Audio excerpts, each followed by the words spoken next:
Tot, tot, tot, tot, tot. Cerita diawali dengan seorang pria bernama Mike melakukan panjat tebing di perbukitan Dakota Selatan, Amerika Serikat. Tiba-tiba kerikil berjatuhan diikuti dengan batu yang cukup besar membuat Mike harus melepaskan cengkramannya dan menjatuhkan tubuhnya. Beruntung masih ada tali pengaman sehingga Mike tidak terhempas jauh ke bawah. Mike melepaskan tasnya karena dianggap merepotkan dan kembali memanjat tanpa tali pengaman karena dirasa puncak tebing tinggal beberapa meter dan akhirnya berhasil. Scene berpindah di mana Mike sedang berkonsultasi ke psikiater menceritakan kejadian tadi. Sang dokter menyimpulkan bahwa ada trauma masa lalu dan kemudian Mike segera meninggalkan ruangan tanpa mengambil obat. Mike baru saja pindah ke tempat baru dan ketika unboxing menemukan surat wasiat yang dibuat oleh adiknya Gurti meminta abunya ditebar di Gunung Everest. Kemudian Mike segera memesan tiket ke Kathmandu, Nepal untuk memenuhi wasiat adiknya. Cerita berpindah di mana ada sebuah bus yang di dalamnya ada beberapa penumpang melewati jalan yang cukup untuk satu kendaraan saja, dihiasi pemandangan jurang yang cukup dalam. Alur berpindah ke sebuah perkampungan di mana ada seorang pria yang sedang berpidato tentang rencana pembangunan dam pembangkit tenaga listrik yang nantinya bisa memasok kebutuhan industri yang akan dibangun di kampung itu. Masyarakat meminta komentar dari keluarga Ray yang dianggap sesepuh di kampung itu. Namun, saat ini ayahnya sebagai juru bicara masih on the way menggunakan bus. Scene berpindah ke bus tadi, di mana jadi terhenti karena ada truk dari arah yang berlawanan dan ternyata PJ sang cucu melaporkan kepada ayahnya yang saat itu selesai berpidato bahwa kakeknya meninggal karena kecelakaan bus. PJ dan ayahnya tahu bahwa ini bukan kecelakaan biasa, tapi pembunuhan yang direncanakan Rudra Yash, dan mereka sadar target berikutnya adalah ayahnya, kemudian dirinya. Scene berpindah di mana Mike terbang menuju Kathmandu dan sempat teringat mendiang adiknya saat tertidur di perjalanan. Lalu, saat tiba di Kathmandu, Mike lebih memilih jalan kaki. Keesokan harinya Mike mencari pemandu gunung yang ia pesan sebelumnya, Dani Yang Chen, yang ternyata dia adalah seorang wanita. Selama perjalanan Mike dan Dani melakukan obrolan ringan hingga Mike melihat tentara yang sedang melakukan baris berbaris membuat Mike teringat Gurti mendiang adiknya. Perjalanan dilanjutkan dengan menaiki bus tur Gunung Everest dan terjadi sedikit insiden. Ada bule sombong yang membuat Dani sedikit terganggu. Cerita berpindah ke pasar di mana VJ ditelepon ayahnya supaya tetap berhati-hati. Namun ada seorang wanita bersama pria tinggi besar yang sedari tadi mengawasi pergerakan VJ. VJ menyetop bus dan melanjutkan perjalanan dengan kendaraan yang ditumpangi Mike. Lalu, wanita bersama pria tinggi besar pun tidak mau ketinggalan dan terjadi pembajakan dengan membuang semua handphone milik penumpang ke jalan. Pak supir diperintahkan lewat jalur kampung Kodari. Nampak wanita itu janjian dengan seseorang. Menyadari hal itu, Mike main mata dengan Dani untuk menyabotase bus agar berhenti dan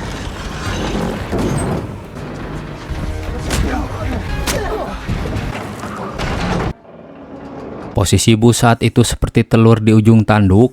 Namun Mike tidak mau turun sebelum mengambil abu mendiang adiknya yang terjatuh di lantai saat bertarung. Para turis terdampar di kampung Kodari, namun tidak ada satupun penduduk pun yang muncul karena saat itu sedang terjadi persengketaan tanah antara warga dan Rudra Yash yang ingin membangun dam terbesar di Himalaya. Tidak lama kemudian datang Rudra Yash bersama polisi membawa bus pengganti, membuat para turis yang terdampar saat itu bersemangat kembali.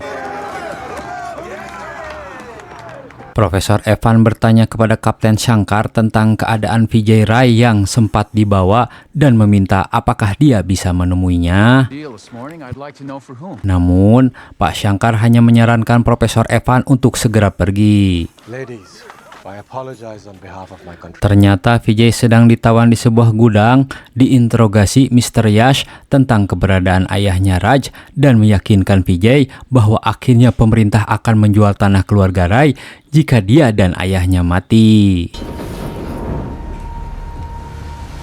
Profesor Evan menemui Mike dan mengatakan bahwa ada yang tidak beres, kemudian menjelaskan konflik yang terjadi di kampung itu, berharap Mike bisa membantu, namun Danny mengatakan itu sangat berbahaya. Akhirnya Mike mengikuti saran Prof. Evan untuk mencari keberadaan Vijay dan Spike si supir bus menunggu di luar bersama anaknya Prof. Evan. Terdengar teriakan dalam gudang sehingga Mike mengababuk penjaga bersenjata dan segera masuk ke dalam gudang di mana Vijay disekap. Danny melepaskan ikatan Vijay, kemudian Mr. Yash masuk bersama pasukannya. Muncul Prof. Evan di tengah mereka mengatakan telah melaporkan ke Komnas HAM di US dan Danny berteriak untuk segera menyalakan bus dan meninggalkan tempat itu, namun dihadang anak buah Kapten Shankar sehingga terpaksa berbalik arah. Di arah yang sama, Kapten Shankar, Mr. Yash dan pasukannya siap menghadang, menembak tepat ke arah Spike sang supir, dan Mike mengambil alih posisi supir, menabrak semua yang menghalangi dan berhasil kabur dari kejaran Mr. Yash dan kawan-kawan. Mr. Yash dan kawan-kawan melanjutkan pengejaran setelah berhasil menyingkirkan gorong-gorong yang sebelumnya dilepaskan Mike sehingga memblokade jalan keluar.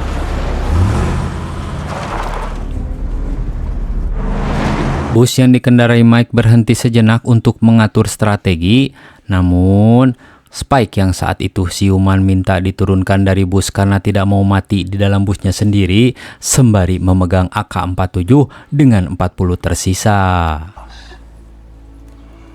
Bus tiba di lokasi dengan turunan yang curam membutuhkan alat bantu yang ada di sana.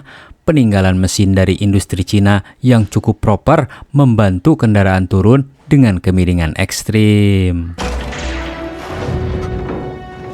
Saat bus perlahan-lahan turun, mesin bekas tambang tersebut tiba-tiba macet dan mereka harus melepaskan katrol secara paksa sehingga menuruni bukit tanpa tali pengaman.